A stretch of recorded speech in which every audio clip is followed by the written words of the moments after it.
集，我原本以为轻轻松松很快就可以讲完，就讲到了第3集。好，我先来讲，因为我们已经讲完大1、大2、大3，然后这一集就要讲大4、大5跟大3的实习。我们通常在大3升大4的时候都会出去实习，然后看你要去什么单位。如果学校有开名额的话，你都可以去。那我那个时候个人是到了新竹动物园实习，所以那个时候在新竹动物园的1个月是我整个兽医系5年最快乐的时光，因为我终于可以拿到刀子，终于可以跟这些动物相处，这才是我梦想中的兽医系的生活啊！但是因为前几年就是没有办法完成这类事情，所以那个时候是我最快乐的时候。然后我在实习的时候，因为我到新竹动物园，所以我就跟很多野生动物一起玩啊，尤其是小兔子，然后每天都帮小兔子开刀结扎，还有那个天竺鼠也是帮他们开刀结扎清创这样子，然后照顾一些野生动物，比如说鸭子啊，然后还有什么鸭子。对，鸭子是别人送进来的，但我们就是必须要照顾它，而且它大便超恶心，就是用喷的，把那个整个那个笼子都喷的全部到处都是屎。我那个时候超讨厌鸭子的，鸭子，然后还有蜜袋鼯，哦，超可爱，还有鹦鹉，还有鳄龟，我们那时候还有鳄龟，超级酷的。然后那个时候就是我最快乐的时光，因为每天都可以跟动物相处在一起，每天都可以抱抱动物啊，跟动物玩这样，那是我觉得人生最快乐的1个月。然后再来讲，过了这个实习之后，我觉得这个实习也蛮重要，因为它可以更确定你之后想要成为什么样的兽医师。因为有些人他是到比如说澎湖去照顾海龟，然后或者是到海生馆去照顾那些海洋动物，然后或者是你就只是一般的那个诊所，因为你想要走临床动物的话，那你就是去当诊所的那个兽医师。所以其实我觉得这就是千万不可以浪费这1个月，然后千万不可以浪费这个可以去实习的机会，可以学到很多东西。然后再来大4的话，我们大4上了好多，可是其实大4的课程对我来说比较好玩，我比较喜欢大4的课程。大4的课程对我来说轻松蛮多的，虽然说它在第4个还比第2个还要高，但我觉得它对我来说，比较活灵活现啦，应该这样讲。例如说繁殖障碍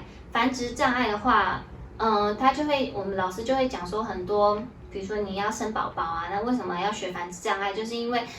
你可能在生产过程中会不顺，或者是说你要怎么样。繁殖障碍是比较偏向大动物，比如说你今天养猪养牛，那你要养羊，那你要怎么样让你的产能越来越高，生出很多个小猪、小羊、小牛，那怎么样生不出来，或是不是公牛、种牛发生什么事情，这都是你要去探讨的原因。这样子，这比较偏向以后要走经济动物的同学们。再来，我要讲的是大动物。大4比较多就是经济动物，然后还有大动物。大动物的话就是我刚刚讲的马啊、牛啊、驴子啊、猪啊这些大动物，就是经济动物。然后你就可以学每一种动物的那个他们的那个不同的特性，然后他们可以做一些比较简单的介绍这样子。然后还有野生动物，野生动物是我最爱的，因为我就是很爱野动。然后野动也是会讲很多什么兔子啊、蜥蜴啊、鸟啊这些都会讲解。可是呢，通常都不是讲得很精深，因为你看我们之前都花了那么多的时间在介绍小动物，可是呢，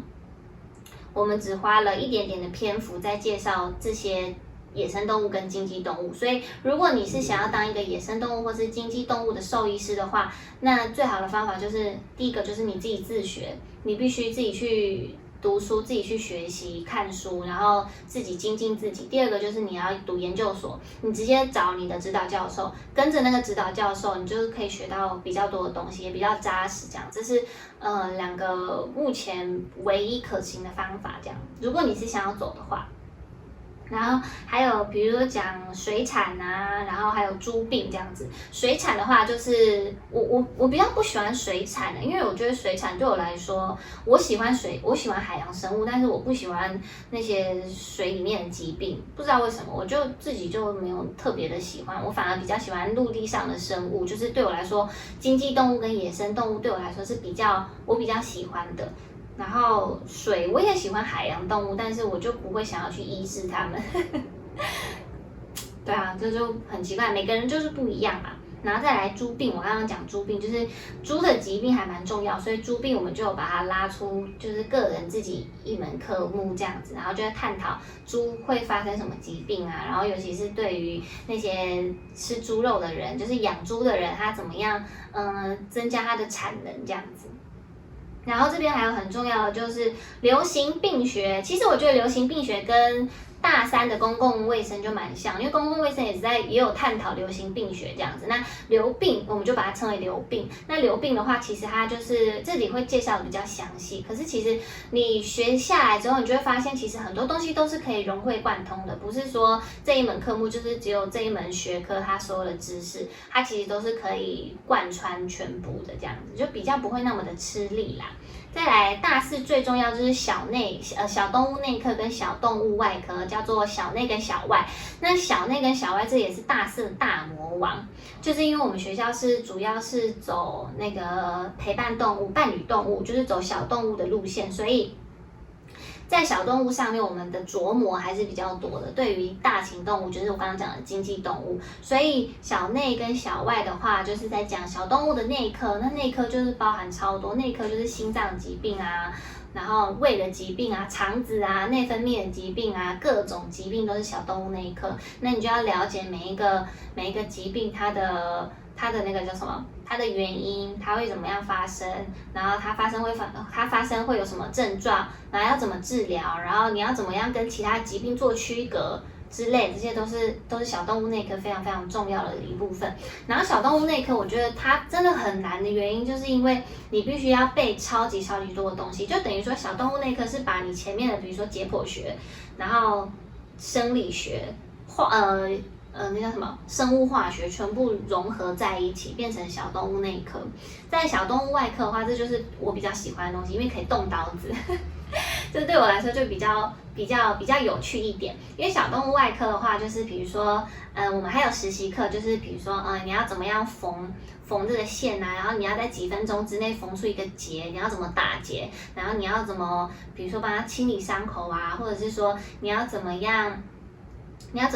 穿那些无菌的那些那个什么衣服啊，无菌的那些装备，你要怎么动刀，这些都是那个还有你要怎么洗手，你要怎么刷手，怎么样让你的手是无菌的，这也都是小动物外科在讲的东西。那小动物外科的话，对我来说，我对于小动物内科对我来说，我比较喜欢小动物外科这样子，就是可以动刀子，我比较喜欢实做的东西啦，就是对我就是这样会让我更加深那个东西，而且我本身就是比较坐不住，所以就会喜欢动来动去这样。就是大四的课程，等到你都学完讲到一个缺氧，太多了。等到你全部学完大一到大四这些东西的话，就恭喜你可以进入医院实习咯。然后进入医院实习之后，我们就会分组，分了几组，这样分个大概4、5组，然后每一组的组也大概6到8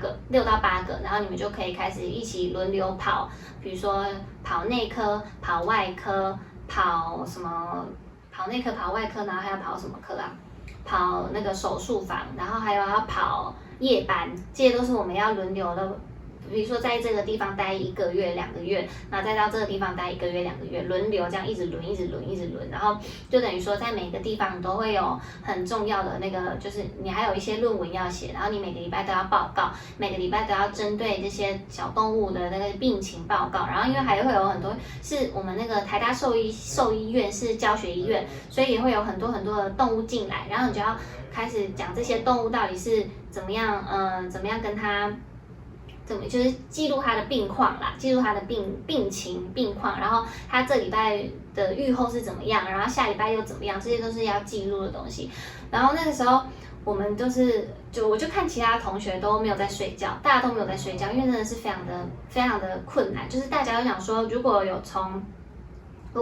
台大动物医院出来的人的话，睡眠都非常的不足，而且尤其在要考试的时候，就是因为一毕业我们就要考那个我们的执照考，然后通常从台大兽医系进来的人的话，出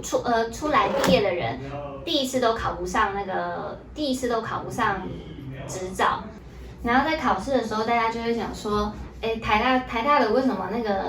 那个什么录取率那么的低，就是因为台大的学生没有时间念书，我们大家都在写报告、写 paper 这样子，就是写那些临床的东西，然后大家就会笑话台大兽医系的人出来都没有办法那什么，没有办法考到执照，但是我们第2次录取率就会很高啦，因为我们有时间念书了，